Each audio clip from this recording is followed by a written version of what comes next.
The village of Ekiro had been reborn. Where fear had once gripped the hearts of its people, hope now flourished. The air was light, laughter rang through the courtyards, and for the first time in decades, the village felt truly alive. Nkem walked through the communal garden that had replaced the shrine. The plants were thriving, their green leaves glistening with morning dew. Villagers walked side by side, chatting and laughing, their hands busy planting seeds and harvesting fruits. It was a stark contrast to the dark rituals that once filled this space. The transformation had not been easy. There were still moments when the memories of the shrine lingered, whispers of the past that couldn't be entirely silenced. But each day brought new growth, a testament to the resilience of the human spirit. The villagers had chosen to walk in the light, leaving the chains of the idol behind. For Nkem, this journey had changed everything.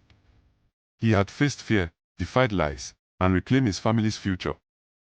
Now, as he watched the villagers come together, he felt a deep sense of fulfillment.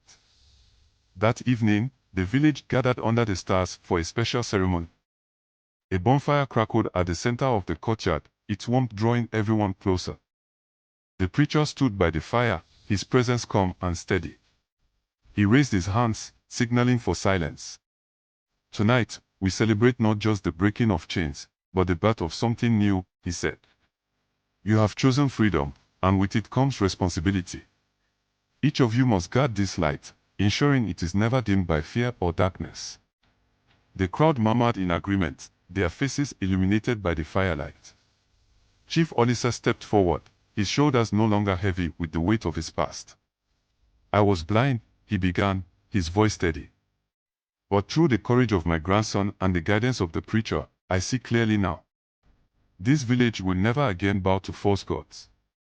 The villagers erupted into applause, their cheers echoing into the night. Nkem felt a swell of pride as his grandfather looked at him, his eyes filled with gratitude. As the fire burned low, the preacher gathered Nkem and his family for one last prayer. They knelt together, their hands clasped as he spoke words of blessing over them. The chains have been broken, he said, his voice soft but powerful. But remember, freedom is a choice you must make every day. Nkem nodded, the preacher's words resonating deeply. He had learned that true strength came not from wealth or status, but from faith, love, and unity. The next morning, as the sun rose over Ekiro, the village seemed to shine.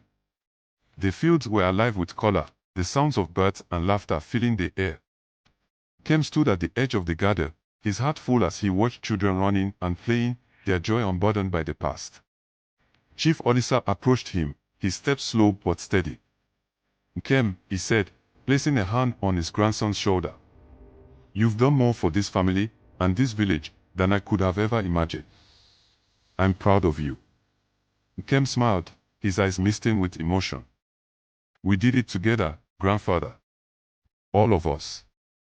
Together, they turned and walked back toward the compound, the warmth of the sun on their backs. The past was behind them, and the future stretched before them like an open path, bright and full of promise. Ekiro had faced its darkness and emerged victorious. And with each new day, the village would continue to walk in the light.